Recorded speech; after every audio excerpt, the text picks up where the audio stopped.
अखेर दिल्ली विधानसभा जी आहे ती भाजपनं राखली आपण बघतोय, पण दिल्ली विधानसभा निवडणुकीत अरविंद केजरीवाल यांना पराभवाचा सामना करावा लागल्याचं आपण पाहतोय आणि 3186 मतांनी दिल्लीचे माजी मुख्यमंत्री पराभूत झालेत।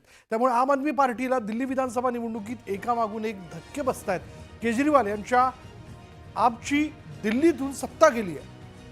10 वर्षांनंतर आम आदमी पार्टीला सत्तेतून बाहेर जावं लागलंय, तर भाजपला 25 वर्षांनंतर सत्ता मिळाली। दरम्यान केजरीवालांचा पराभव हा आपसाठी सर्वात मोठा धक्का मानला जातो।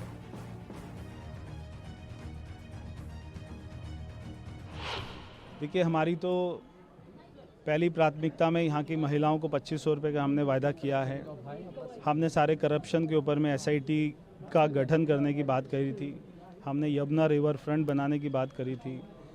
दिल्ली में पॉल्यूशन कम करने की बात करी थी। दिल्ली में ट्रैफिक कंजेशन कम करने की बात की थी। सारी की सारी दिल्ली को अच्छा सुंदर बनाना, दिल्ली को अच्छी राजधानी बनाना, जैसे दुनिया में राजधानी होती हैं वैसा बनाना कि दिल्ली वालों को ऐसी राजधानी पे गर्व हो, ऐसी राजधानी मिलके बनाएंगे। तो सारी हमारी प्राथमिकता है। जब 11 साल झूठ से कोई सरकार चलाएगा, जब लोगों को फुसलाएगा, उनकी बातें नहीं सुनेगा, तब लोग उसको एक बार मौका और दे सकते हैं। दूसरी बार मौका देना, ये गलती दिल्ली वाली नहीं करेंगे और उन्होंने नहीं करी है। हमारी जो बहुमत से सरकार बनी है वो बहुत एक्सपेक्टेड थी। जब आप लोगों की शिकायतें सुनते हैं, उन लोगों की जो दिक्कतें सुनते हैं, उसके बाद एक्सपेक्टेड था। मीडिया वाले कह रहे थे कि शायद पलट जाएगा इलेक्शन, लेकिन जैसे हम देख सकते हैं बहुत क्लियर कट विक्ट्री है। पापा की भी बहुत क्लियर कट विक्ट्री है, सुबह से लीड में चल रहे हैं और आप सबके समर्थन के लिए वापस धन्यवाद। सब बहुत टेंस थे, लेकिन जैसा हम तीनों ने 4 दिन पहले भी बोला था, बहुत क्लियर कट विक्ट्री आएगी। बस सही वक्त का इंतज़ार था। दिल्ली वाले समझ गए कौन उनका मजाक उड़ा रहा है, कौन उनकी भावनाओं के साथ खेल रहा है। इस बार दिल्ली ने झूठ को विक्ट्री नहीं दी।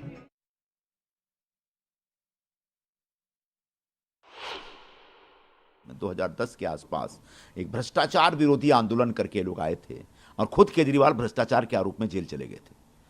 तो केजरीवाल की जो पूरी राजनीति, जो उन्होंने कहा था कि मैं राजनीति कैसे करते मैं सिखलाऊंगा, मैं पूरे भारत की राजनीति बदल दूंगा, अब मैं वैगनार में घूमूंगा, मैं गाड़ी वाड़ी नहीं लूंगा, मैं कोई सरकारी घर नहीं लूंगा। 12 साल में केजरीवाल ने हर मुद्दे पर यू टर्न मारा और नतीजा ये हुआ कि केजरीवाल एक बहुत ही झूठे, मक्कार और धोखेबाज किस्म के नेता के तौर पर स्थापित हो गए। और ये पूरा चुनाव केजरीवाल विरोधी चुनाव था। यही कारण है कि उनकी पार्टी भी खत्म हो गई और खुद भी वो चुनाव हार गए। तो दिल्लीचे माजी उपमुख्यमंत्री मनीष सिसोदिया पराभूत झाल्याचं आपण बघतोय। दिल्लीतील जंगपुरामधून सिसोदियांचा धक्कादायक पराभव झाला। सिसोदियांच्या पराभवामुळे दिल्लीत आम आदमी पार्टीला मोठा धक्का बसलाय।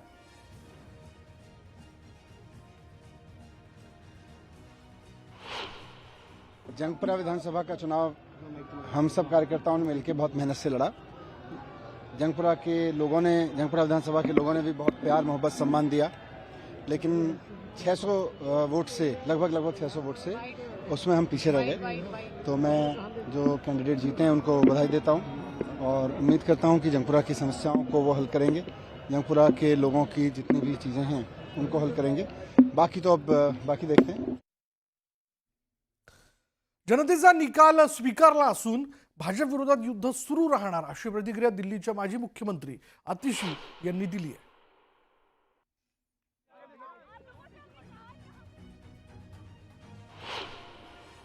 मैं कालकाजी विधानसभा की जनता का धन्यवाद करना चाहती हूँ जो उन्होंने मुझ पर भरोसा दिखाया। मैं अपनी पूरी टीम का धन्यवाद करना चाहती हूँ जिन्होंने बाहुबल, गुंडागर्दी, मार पिटाई का सामना भी करते हुए ज़मीनी स्तर पे मेहनत करी और जनता तक पहुँचे। बाकी दिल्ली की जनता का जनादेश है, हमें जनादेश स्वीकार है। ये मैं अपनी सीट जीती हूँ, लेकिन ये जीत का समय नहीं है, ये जंग का समय ही है। जंग जारी रहेगी भारतीय जनता पार्टी के खिलाफ, उनकी तानाशाही और उनकी गुंडागर्दी के खिलाफ। आम आदमी पार्टी हमेशा गलत के खिलाफ लड़ती आई है और हमेशा गलत के खिलाफ लड़ती रहेगी।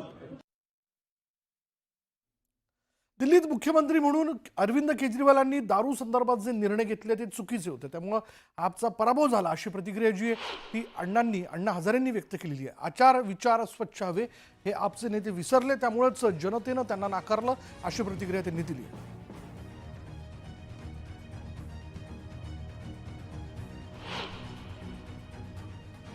लोकशाहीमध्ये नागरिकांनी दिलेला कौल तुम्हाला मान्य करावा लागेल.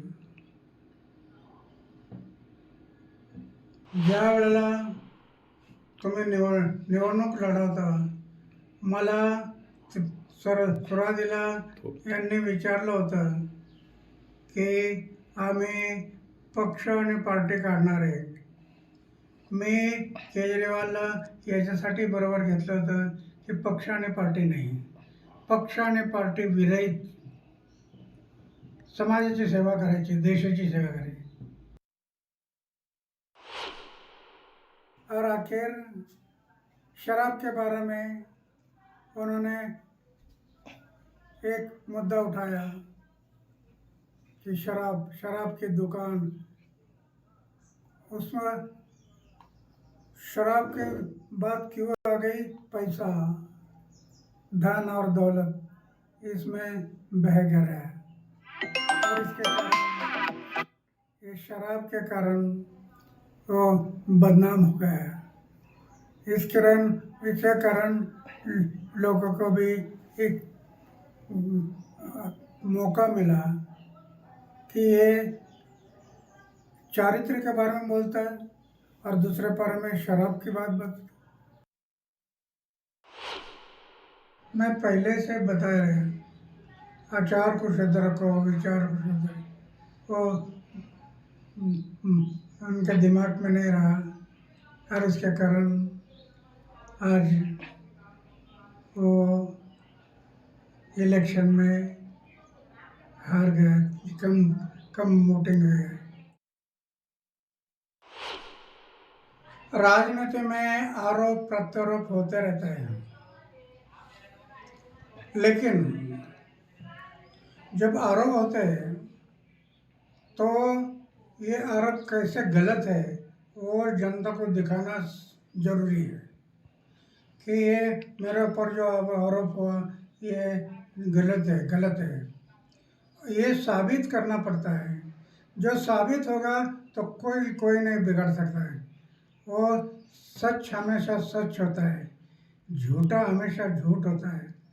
तो सच के मार्ग से जाना चाहिए.